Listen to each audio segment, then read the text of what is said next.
The U.S. now believes ISIS's momentum in Iraq has stalled. Whatever momentum that they had been enjoying has been halted, has been blunted. That has stayed steady over the last couple of weeks. Also possibly slowing down the number of new foreign fighters traveling to Iraq and Syria, according to a senior U.S. official. The U.S. believes about 150 people from the U.S. have traveled or attempted to travel to the region to fight, part of the 3,000 Westerners from 90 countries. We know we've destroyed hundreds and hundreds of vehicles, artillery positions, checkpoints. We know that we've killed hundreds of their forces. Exactly how many ISIS fighters killed? We don't have the ability to count every nose that we schwack. ISIS still a significant threat with hundreds of millions of dollars, torturing and killing.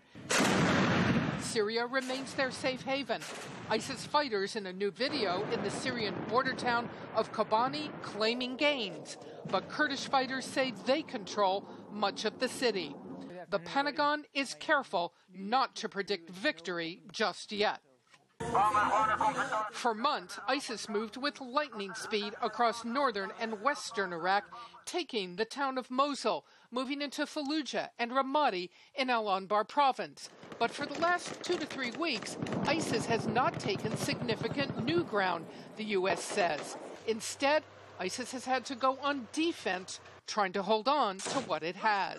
They're having trouble paying their fighters. They're having trouble governing. They don't have the leaders to actually govern the spaces they've attacked and taken over.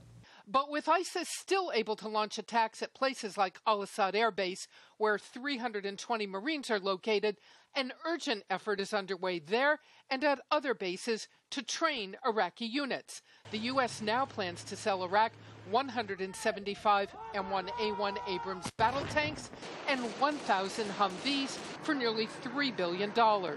It's sending 250 MRAP mine-resistant vehicles and 10,000 M16 rifles. All of this aimed at getting Iraqi forces not just trained, but armed and willing to fight ISIS and take their country back. Now, the Pentagon also revealed for the first time today that the military is investigating several allegations of potential civilian casualties from those coalition airstrikes. Outside monitoring groups have long claimed hundreds of people have been killed in those strikes.